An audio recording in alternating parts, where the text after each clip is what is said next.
And I hope we have once again reminded people that man is not free unless government is limited. There's a clear cause and effect here that is as neat and predictable as a law of physics. As government expands, liberty contracts. From this day forward, it's going to be only America first. America first.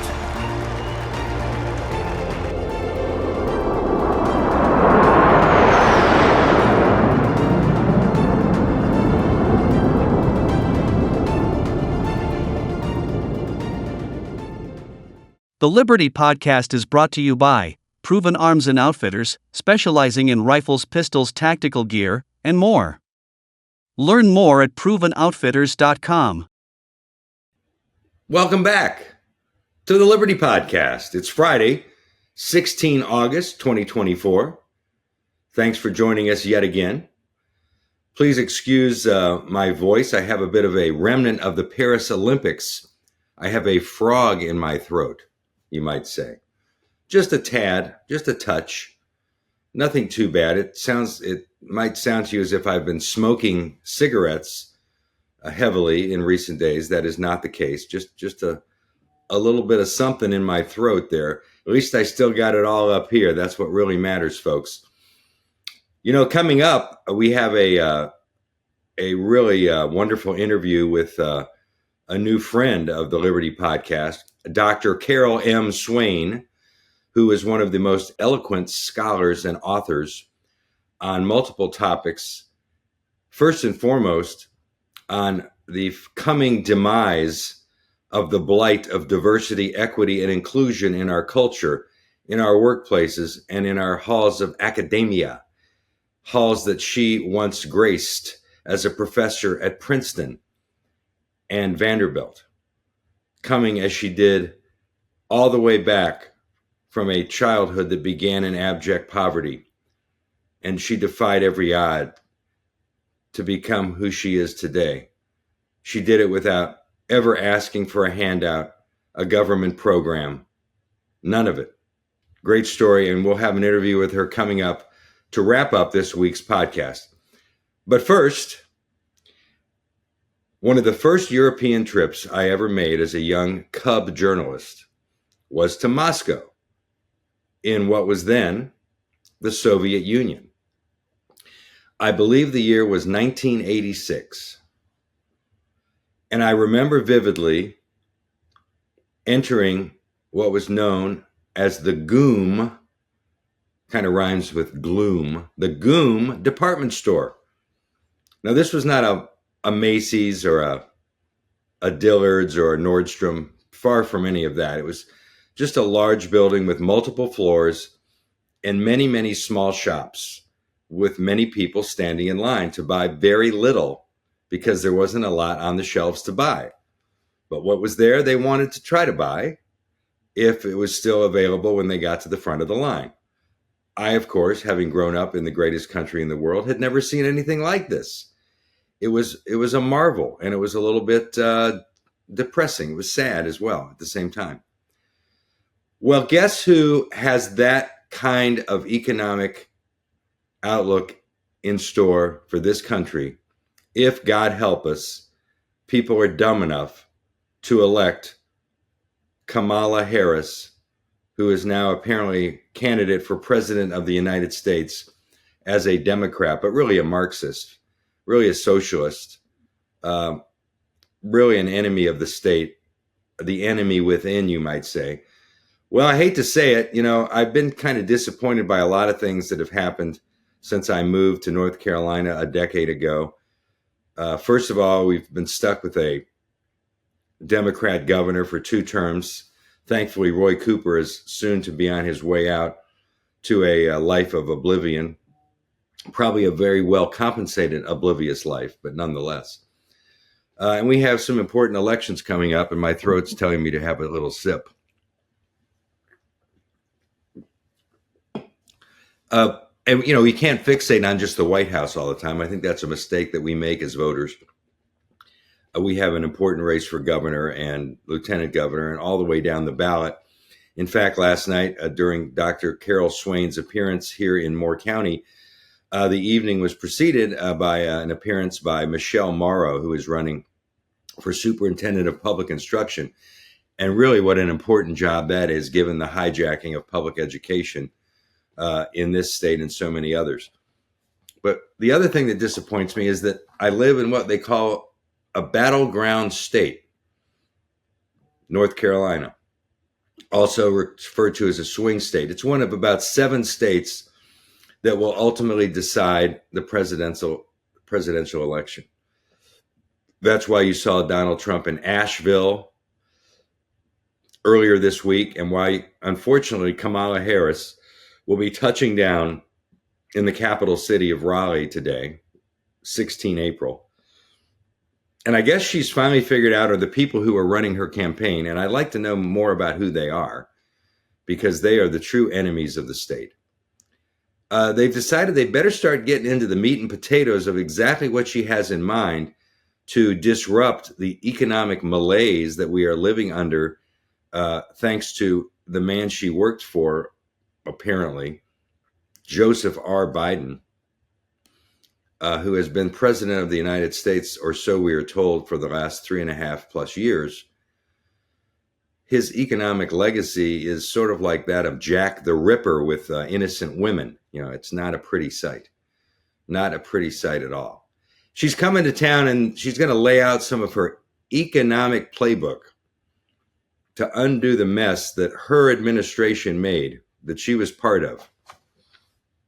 But now that she's running for president, I guess she figures she's got to say a word or two about what's on her mind for the economy.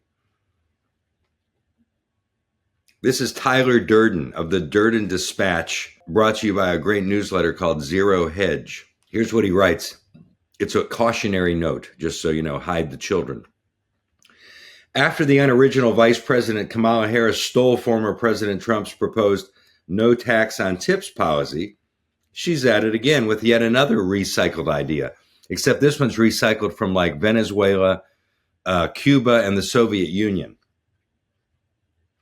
This time she's echoing President Biden's actions and rhetoric to crack down on sky-high food prices by proposing the first ever federal ban on corporate price gouging in the food and grocery industries. A move that reeks of socialism, because there is no price gouging going on.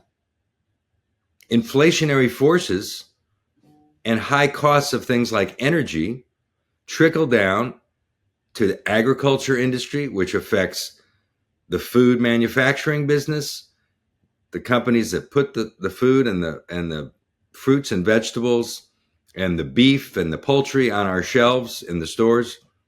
They're all impacted. Prices go up. We've seen it for the last 3.5 years, precipitously. But the Harris campaign is appealing to stupid people, Democrats. It writes, there's a big difference between fair pricing in competitive markets and excessive prices unrelated to the costs of doing business. Americans can see that difference in their grocery bills. If they think that's what the difference is, then they probably are going to vote for her because they're very uninformed people. Fortunately, most Americans are really intelligent and they know exactly why prices are high.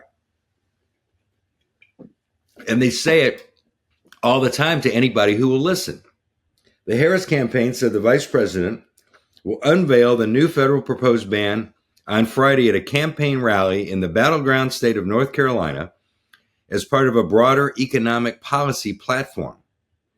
The proposal, they claim, will ensure food companies can't exploit consumers to increase profits. Increase profits? You know, ask anybody who owns a restaurant how hard it is to make any profit. And why is that? Because food prices are high, and they don't blame gouging by their suppliers. They know the source of it. They know the root of it. Harris's policy speech will also call on the Federal Trade Commission and state attorneys to examine corporations violating price-fixing rules. VP Harris's campaign argues that lowering Americans' costs is a function of socialist-style price controls. Yet this is the quickest way to understand that Harris's economic team has no actual understanding of inflation. They either don't understand it or they willfully deny it because they caused it. Democrats caused it. And they could have undone it, but they have no desire to do anything that would cause them to be accused of duplicating the successful policies of the Trump administration. They would never think of that, even if they know he was quite good at economics and his team, Peter Navarro. By the way, Navarro has a new book out. He just got out of prison about 2 weeks ago. Pardon the little noise there. The new MAGA deal, Peter Navarro. Check it out. Buy it online. A very concise look ahead as to how we can repair the economy in this country and bring it back to prosperity once again. A political prisoner. They write great books because they have a little time on their hands, don't they?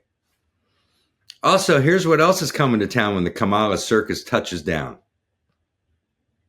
She's going to discuss a proposal to provide up to $25,000 in down payment support for first-time home buyers. The campaign is vowing, that means threatening, that during its first term, the Harris Walls, that would be Timmy Walls, the stolen valor turncoat scumbag governor of Minnesota, the Harris Walls administration would provide working families who have paid their rent on time for 2 years and are buying their first home, they would get $25,000 in down payment assistance. Well, you're going to need it with mortgage rates as high as they are. And there would be more generous support for first-generation homeowners. You know what that means, don't you? Yes, you know. The children of illegal immigrants, undoubtedly. Pandering to that group again. In a preview obtained by ABC News in quote marks, the campaign says, quote, many Americans work hard at their jobs, save and pay their rent on time month after month, but they can't save enough after paying their rent and other bills to save for a down payment. And who caused that? Are you blaming them that they don't save enough because they're lazy or they're frivolous or they're spending too much on smartphones and vacations? No, that's not the problem. The problem is that the cost of living crushes their earning power. You know, when you write stuff like this, it's like being a comedy writer for the late night guys. It's like, you're writing it and it's really stupid and trivial and meaningless, but you have to do it because it's your job. I would hate to be one of these people, these clowns who work in the steno pool for the left, which is also known as the media.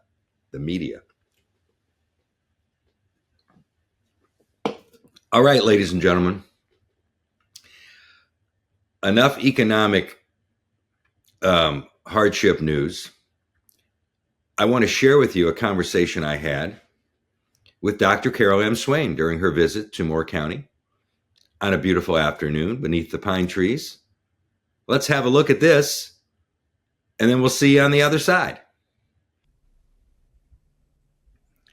I'm here with Carol Swain, who is one of the leading critics of the plague of diversity, equity, and inclusion in our culture, in education, in the workplace, and elsewhere.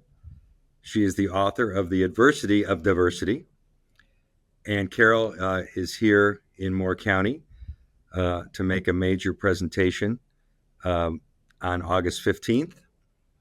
And Carol, thank you for being here. Well, thank you. It's great my having pleasure. you. Yeah. Thank you. First of all, tell us a little bit about what prompted you to author the book Adversity of Diversity, which was published just last year in 2023.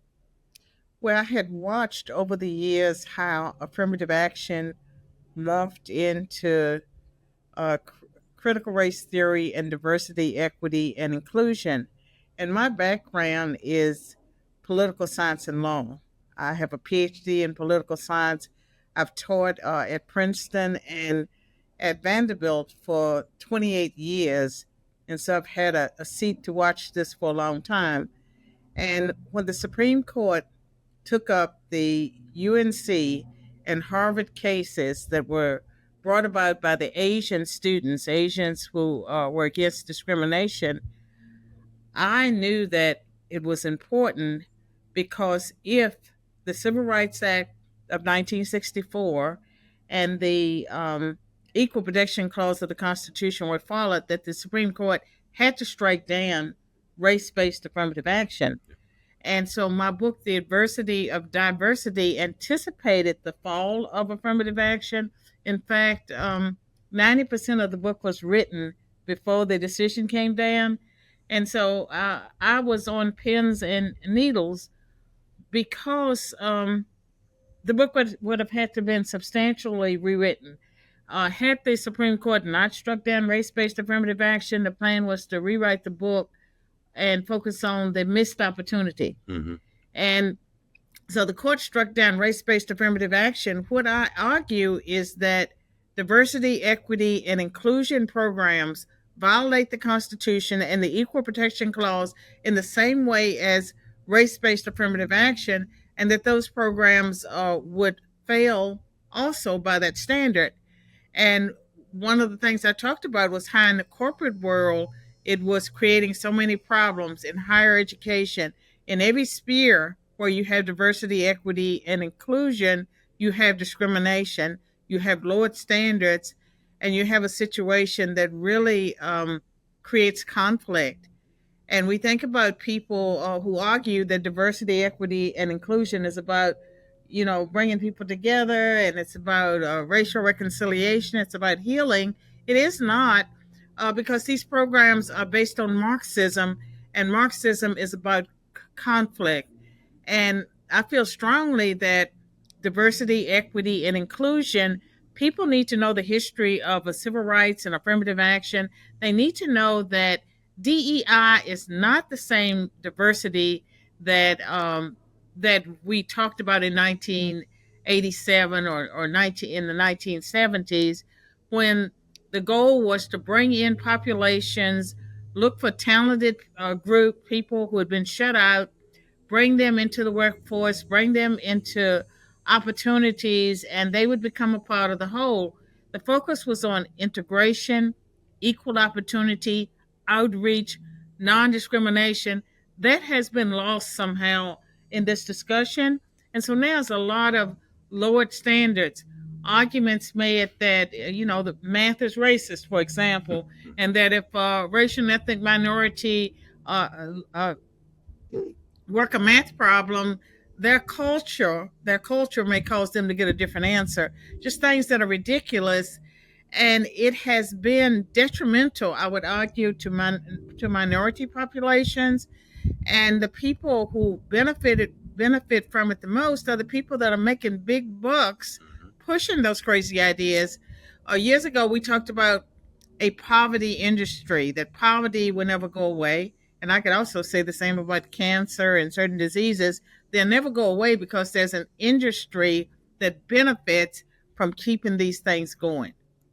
And now we're beginning to see how this obsession with DEI is affecting our culture in very real ways right before our eyes. We've discovered that the U.S. Secret Service has been compromised in its priorities, not to protect the people it serves, like presidential candidates like Donald Trump, but to see what it can do to increase the number of minority and female hires to join the ranks of the Secret Service. We are now seeing in real time a obscure career politician who has failed upwards throughout her career due to the assistance of DEI mindset. Her name is Kamala Harris, and what do you know? She's running for president of the United States. So the question becomes, at what point does the DEI train go off the rails, and do we begin to get back to something more attuned to the American principles that we hold dear? I don't know, but I can tell you that I believe the system is imploding. That for the longest time, it seemed like America was teetering on the edge of a precipice. I think it's in free fall, and we see the effects of lowered standards, whether it's talking about a presidential candidate that bypassed the normal process, did not have to run and compete in primaries the way it's normally done, that's protected by the media because of race, because everything is set up that if a black person is asked serious questions, if they are criticized, it always has to be about racism. It can never be about the fact that some people are incompetent, some people are not being held to the same standards. DEI has lowered the standards across the board, and people are brought into situations where life and death matters, and they may not be qualified. Maybe they're not qualified to be uh, in medical school or to be a surgeon or to fly a plane. Our lives are being risked for a social experiment. And the only people who benefit, I would say, are those that are trying to bring America down. They're not really creating opportunities, that they're harming racial and ethnic minorities, those who have worked hard, people who played by the rules, people who excelled. Uh, they are bringing that down. And in my book, The Adversity of Diversity, I argue, and there are plenty of examples, you can have diversity without discrimination. And this whole idea that you have to lower standards to get qualified women, racial and ethnic minorities, or whichever group, I would say that's a lie. And when it comes to members of the LGBTQ population, gay people have been around since time immemorial. They just didn't advertise their sexual preferences and what they were doing. They have had positions of leadership. Everything that's happened in America has been about creating conflict, and it's all based on Marxism. Now, people may look at you and see that, wow, here's a person with multiple college degrees, a PhD from the University of North Carolina, Chapel Hill, a longtime professor at both Princeton and Vanderbilt. And they must say, well, you've had obviously a very privileged life. You were able to go to all these expensive colleges and hold these positions at prestigious universities. What could you possibly know about making your way in the world and overcoming obstacles? Well, I'm How would glad you you know asked about that. that? I'm glad you asked that. Part of my claim to fame is that I come from poverty. I was one of 12 children, born and raised in rural poverty. And I was 10 years old when the Civil Rights Act of 1964 passed. And so I grew up in an affirmative action infused environment where I dropped out of school. But when I did continue my education, I got a high school equivalency. I went to a community college, and that community college had an open door policy. You did not even have to have the high school equivalency to get there. And I did well there. And then I transferred to a local 4-year college, Ronald College in Salem, Virginia. I graduated magna cum laude, and decided I needed a master's degree. And I can tell you that I benefited from being a high achieving, hardworking minority in an environment where there were people that wanted, uh, they were looking for talented minorities, but there were no lowering of standards. I could have flunked out. I had equal opportunity. I took advantage of that equal opportunity, but I did not have a guarantee that I would succeed. I had to work to succeed, and I excelled. And it was because of, I think a part of it was I believed in America. I believed in the American dream. And I had been taught throughout my life that if you worked hard and got an education, you could make something out of yourself. It wasn't about someone else making something out of you. You could make something out of yourself. And so, did I benefit from affirmative action? I benefited from being a talented uh, Black person during an era where people were looking for talented minorities. There were opportunities. I got my foot in the door, but to stay there, I had to work, and I had children. And while I was undergraduate at Roanoke College in Salem, Virginia, I was working 40 hours a week, nights and weekends, at the community college library. Wow. And I graduated magna cum laude. Now there's some inspiration for you right there. That's that doesn't come with a label on it. It's just called hard work and determination. And maybe we need a little bit more of that back in our culture these There's days. something else I want to say. I can say that as a person, again, I was 10 years old when the Civil Rights Act of 1964 passed, which I think was significant. I think we got it right in the 1960s, but almost immediately things were changed in a way that we never even got to benefit from that. But I would say that my race has benefited me, and it benefited me until I became a conservative Christian. When I had a Christian conversion experience, when I left the Democratic Party and I became a conservative, that's when I experienced real discrimination. And that sort of committed you to looking for a career beyond academia. Yes. And that's turned out pretty well, hasn't it? I left academia. I've started businesses. I believe in capitalism, and I'm an entrepreneur, and it has worked out well. And I just wish the messages we told young people were different. Racism, I think race for racial and ethnic minorities, it benefits people who are hardworking more than it would disadvantage them. And I think what disadvantages racial and ethnic minorities is the behaviors of certain members of the group, that puts everyone at a disadvantage. And the messages that society sends to young people, had I heard those messages back when I was young, I'd still be in Bedford, Virginia, probably in poverty, because there'd be no reason to get out of bed. It's so depressing, so distressing.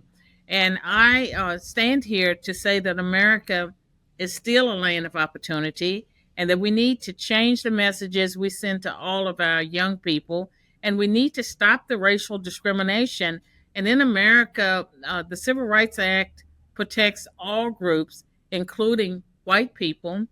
Um, it protects men as well as women. It protects Christians as well as Muslims and Buddhists and people of other religions. And it's a country that we've gone a long way, but we are at risk of losing everything that we've worked for, everything our ancestors worked for, because we have reached the point where there are people that don't value our country's history, they don't value our Constitution, and they certainly don't value our laws. So I know that you've got a number of programs that you're involved with. I believe we can learn about that at your website, carolmswain.com. Is that correct? Yes. And one of them is the concept of unity training, which Yes. is probably not something that the academic world is entirely understanding. But you're also very active on social media, I believe, especially on X, known as Twitter at one time. I actually love X because I can engage with various people. And as of today, I believe I probably have 317,000, maybe 800 followers on X. And it's not just I post, but I also engage other people. And I'm on other social media platforms because I see it as a way to educate people. And in 2020, after George Floyd's death, I founded a company called Real Unity Training Solutions to provide an alternative to race based and divisive uh, training programs, DEI training programs. I think that companies and organizations need to know that there is a better way, that at the end of the day, we need to stay on mission. We need a healthy workplace that values each individual. Often, the training that takes place will single out certain groups, and it's not it's not uplifting to the individuals. And some people leave, feeling as if they've been beaten up, they've been accused of something. There is a better way, and the better way starts with non-discrimination, but it also starts with looking at the organization. Why was it created? What was its mission? How do you build a healthy team? And I think the goal, e pluribus unum, the motto of the country at one time, out of many one, that can be true for organizations if people know who they are, what they're about. And I believe the CEO, the owner, these are the people who set the tone, and everyone else should really fall into place. And the book, again, is The Adversity of Diversity by Carol M. Swain. I'm sure you can find that on Amazon, among other places. And I just want to thank you very much for taking some time today. My pleasure. Thank you, Carol. Well, thank you, Dr. Swain, once again for joining us. And thank all of you for being here for this latest version of the Liberty Podcast. We'll be back next time, and we'll see you then.